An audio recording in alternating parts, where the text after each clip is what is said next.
A resume is one of the most important documents that will represent you as a candidate and a professional. Searching for work is a job in and of itself, so a strong resume is an excellent start. It is a marketing tool which captures your educational and professional experience and should leave prospective employers wanting to know more. If your resume is done right, they will want to meet the person behind the document. A resume is not a one-size-fits-all. It will evolve over time and it is a personal document. It will require revisions and perhaps several versions based upon the job to which you are applying. Now, let's get to the content. First things first, you'll want to provide your contact information, which will go right at the top of your resume. You'll want to use your full name, a current address, a phone number that's reliable for someone to both leave a message and for you to retrieve it, as well as a valid and professional email address, which can just be your first letter and last name or anything similar to that. If you have an online portfolio or a web page that an employer may visit, please include that as well. There are several different styles to listing your contact information. If you're looking to conserve space, you might consider listing your full name and contact information over just 2 lines of the resume. Both samples 2 and 3 list contact information over several lines if you're looking to fill white space on your resume. An objective tailors the resume to a specific targeted position. It allows the employer to know what you're hoping to achieve with this resume. It lets them know what you can do for them and not what the employer can do for you. It should be as specific as possible, brief, and to the point. It will change based upon the job that you are applying to. Below are 2 objective sample statements, conveying to an employer what you have to offer as far as skills, strengths, and how you can improve their company.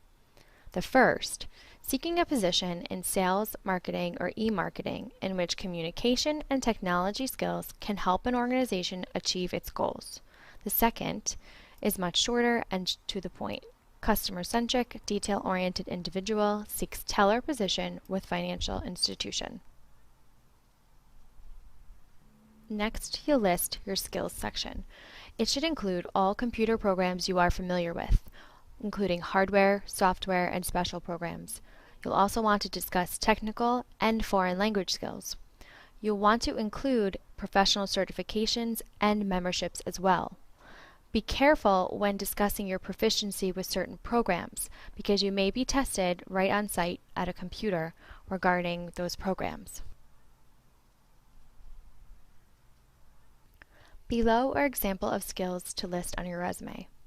Outstanding customer service and sales expertise, knowledge of day-to-day banking procedures, proficiencies in Windows program and the versions of that, your typing speed and ability to speak a foreign language. Certifications and professional programs are also warranted. An education section lets employers know where you're currently enrolled and some other educational experiences you may have completed.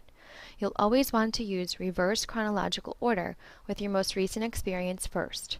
The College of Westchester and its city and state would be listed at the top. Your personal degree and major would come below, along with your expected graduation date, the month and year.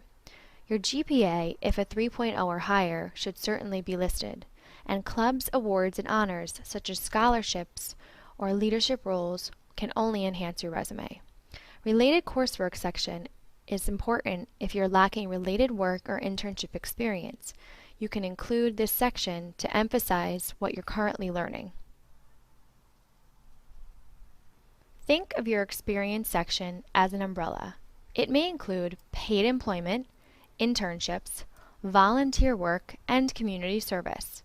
You'll want to leave out personal pronouns like I or my and the phrase responsible for.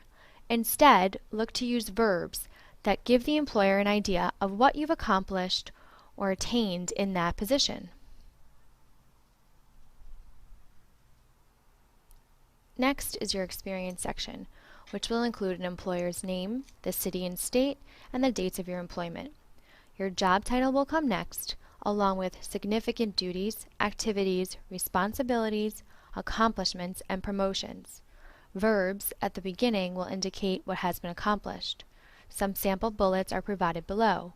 Provided excellent customer service, performed cashier responsibilities in an efficient and friendly manner, managed the setup, operation, and maintenance of all ground equipment, supervised up to 2 employees in various shop procedures. This sample resume shows all sections put together in a cohesive resume.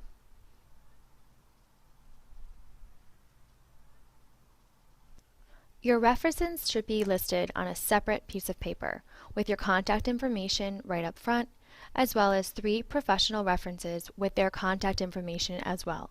Be sure to ask references ahead of time if they are willing to speak on your behalf, and notify them when they may expect to hear from a prospective employer.